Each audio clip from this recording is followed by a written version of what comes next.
Bom dia, tudo bem? Sou o pastor Bruno Vieira.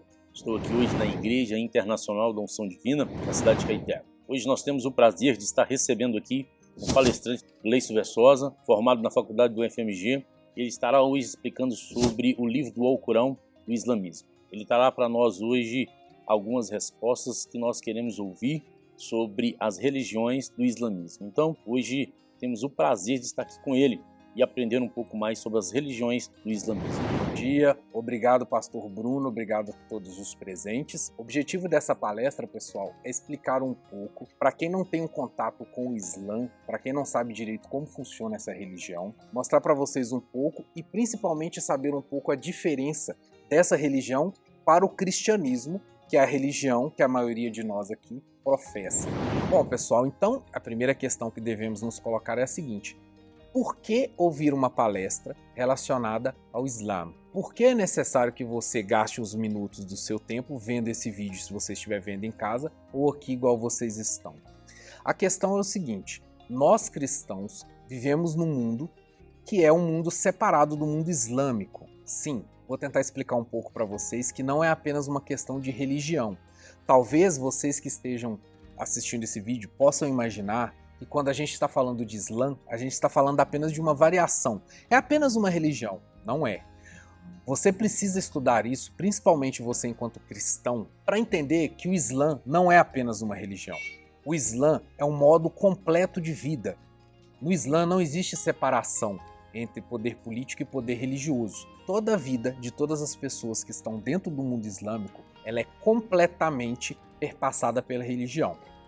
E nós, enquanto cristãos, temos a obrigação de conhecer pelo menos um pouco de como funciona a mente e como funciona o livro sagrado do ponto de vista deles, obviamente, do Islã.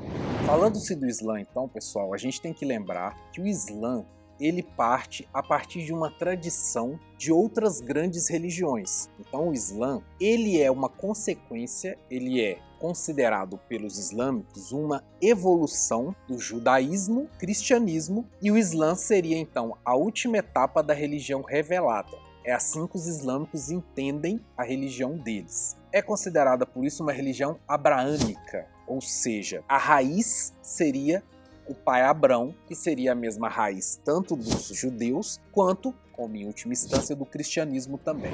O Islã nasce com um profeta chamado Muhammad, deixando claro antes, pessoal, da explicação, quando eu disser profeta ou quando eu disser sagrado e etc., eu estou dizendo com relação à religião islâmica, não necessariamente para as pessoas que professam a fé cristã. Então, por exemplo, você pode não considerar o Muhammad um profeta, como eu não considero, não é um problema, mas eu vou chamá-lo de profeta porque a tradição islâmica o considera um profeta. Feita essa parte, o Islã nasce com Muhammad, que é um profeta que nasceu na cidade de Meca. Ele nasceu e viveu dentro de uma sociedade onde haviam diversas religiões, inclusive o cristianismo e o judaísmo. E no ano de 610, Muhammad teria tido uma visão. Ele em transe teria recebido a visita do anjo Gabriel, e esse anjo Gabriel teria dito para ele, recita. E ele teria dito ao anjo, o quê?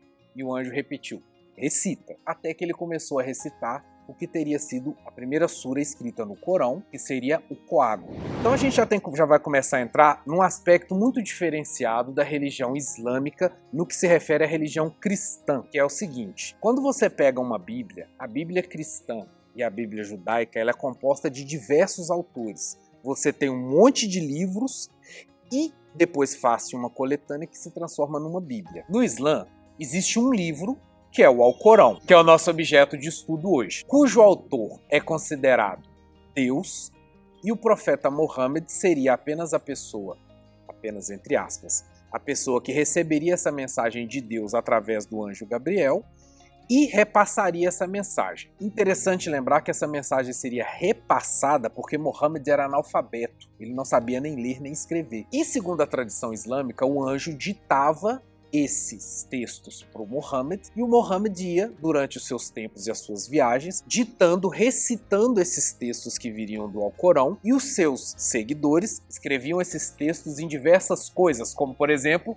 omoplata de camelo. Após a morte de Muhammad, esses livros foram conectados de forma mais lógica, de forma mais tranquila, até se transformar no Alcorão. No entanto, a lógica do Alcorão ela não é cronológica. Ao contrário da Bíblia, que a gente pega lá no Velho Testamento e consegue ir até o Apocalipse, no Alcorão não acontece dessa forma. A lógica de montagem do Alcorão é simplesmente uma lógica da menor sura até a maior, ou seja, é um critério de tamanho. E por que que isso acontece? Como o próprio início do Alcorão já dizia, o início da própria religião, o anjo teria dito para Mohammed: recita. A religião islâmica ela é baseada em recitar o Alcorão. Tanto é verdade que um dos critérios para que a pessoa se transforme em um sábio do Islã é a capacidade de decorar completamente o Alcorão. E o Alcorão, ele é feito de maneira como se fosse uma música. A tradição islâmica considera a palavra como sagrada. Isso é uma questão que a gente deveria abordar em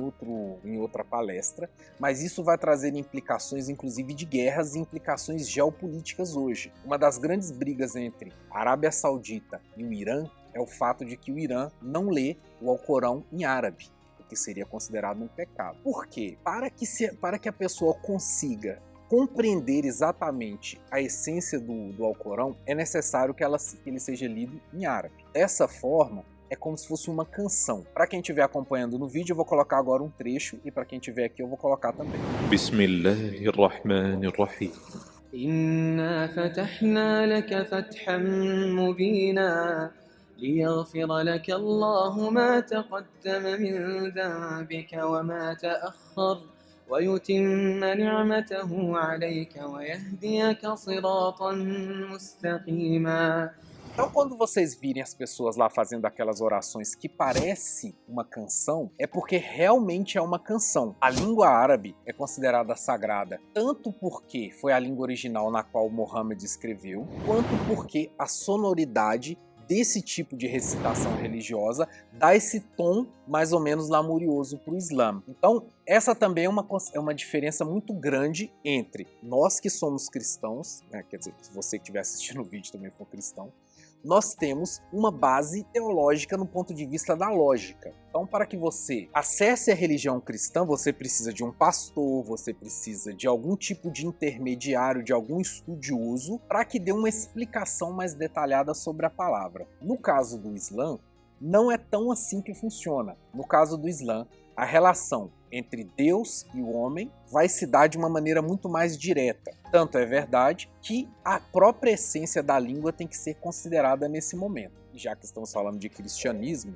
a pessoa, quando é do Islã, quando ela é muçulmana, ela entende que Jesus Cristo é um profeta. Então Jesus Cristo, ele tem parte no Islã. No entanto, Jesus Cristo no Islã não é considerado filho de Deus. Ele é considerado apenas um profeta que teria vindo, e esse profeta teria dito algumas verdades que as pessoas não aceitaram, e depois Deus mandou Mohammed, mandou Maomé. Maomé, então, nesse ano de 1610, quando ele teria recebido essa revelação, ele começa a pregar a sua religião para os cristãos e para os judeus e para uma quantidade imensa de outros religiosos, de outras religiões que existia em Meca. Obviamente ninguém levou ele a sério, porque se tratava de uma religião nova, e ele e seus seguidores foram perseguidos durante anos. Alguns anos depois, Mohammed é exilado de Meca e vai para Medina. Na cidade de Medina, ele se casa com uma pessoa muito rica, com uma mulher muito rica, uma viúva muito rica,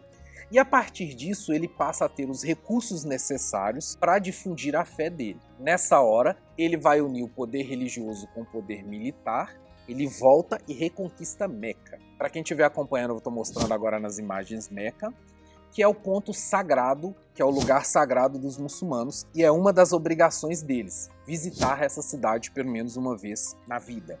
Todo muçulmano necessita fazer isso, é uma obrigação. Então, o Islã ele nasce dentro de um contexto de guerra, na qual a religião tem que ser conectada com a expansão da fé muçulmana, e por isso eles precisam, de certa forma, ter dentro do livro deles, do livro sagrado deles, diversas lógicas, diversas leis, diversos mandamentos sobre guerra. Então o Alcorão e aí a gente entra um pouquinho mais na parte específica do Alcorão, não é apenas um livro religioso. Os estados muçulmanos, eles não são como os estados cristãos. Nós que vivemos no estado cristão, num país cristão, nós temos separação entre religião e política. Ou seja, Jesus, que foi o inventor do estado laico, sim, eu sei, nessa hora você pode estar achando que não, que Estado laico e cristianismo não combinam, mas quem inventou o Estado laico foi Jesus Cristo, quando ele disse a César o que é de César. A partir desse momento houve uma cisão,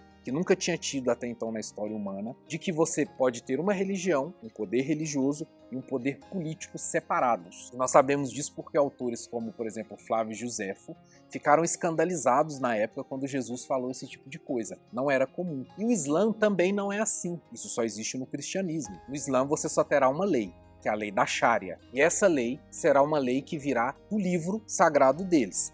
E a Sharia, e a lei do Islã, ela vai perpassar em todos os fatores da vida do muçulmano. Desde como ele se limpa depois de ir no banheiro, até como ele come, até com qual mão ele come, até inclusive com como um animal deve ser abatido antes de ser servido. Por exemplo, você tem que abater um animal de frente para Meca, existe todo um ritual para isso. Isso tudo não é apenas uma lei religiosa. Nos países islâmicos, isso é uma lei política. Então, se você vai viajar, por exemplo, para uma Arábia Saudita, para algum país de lei islâmica, saiba que se você descumprir os preceitos da religião islâmica, você será preso. Não apenas por descumprir uma lei religiosa, mas porque a lei religiosa é também uma lei política. Portanto, por exemplo, uma coisa interessante, os islâmicos odeiam cachorro.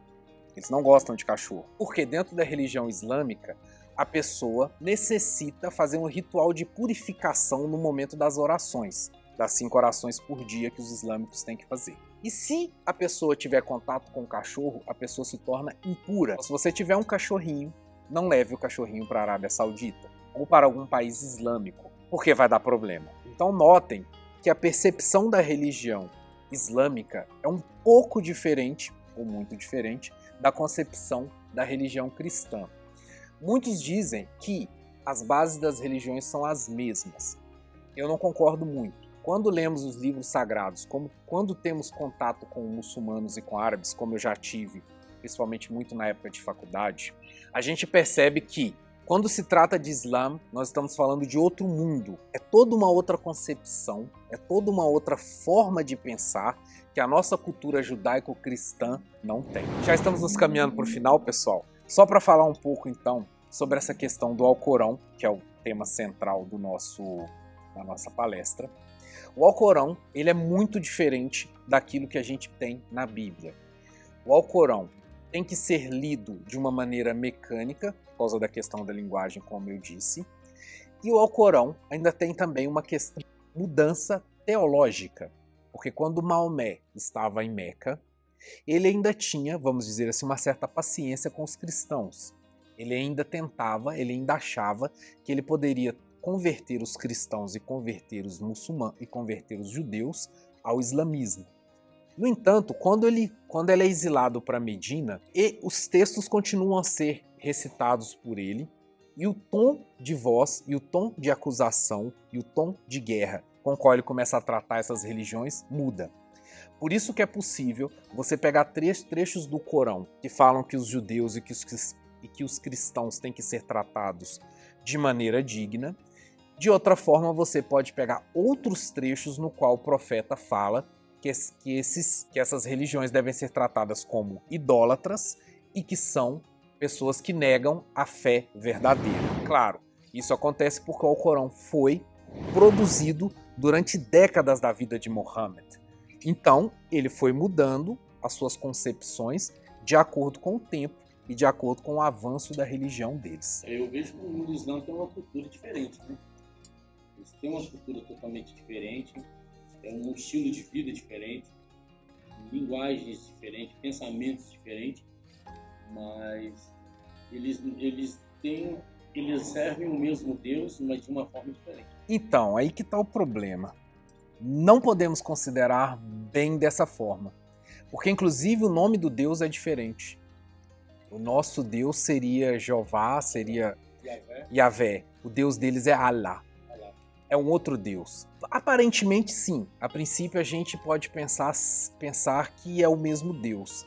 Mas quando a gente vai esmiuçando, quando a gente vai entrando dentro da cultura islâmica, a gente começa a perceber que se trata de uma outra concepção divina, que é muito diferente da nossa forma de pensar aqui no Ocidente, principalmente. Então, quando você tiver um colega muçulmano, quando você tiver um colega islâmico, tenha na sua cabeça que a concepção que nós temos que ter com ele, que o nosso preparo psicológico, o nosso preparo espiritual, etc., não pode ser o mesmo comportamento que a gente teria com alguém que seja cristão de outra vertente religiosa. Temos aqui, por exemplo, hoje católicos. Aí sim estamos falando do mesmo Deus, porém estamos falando de religiões diferentes, dentro da mesma ideia, da mesma concepção de que Jesus é o Salvador.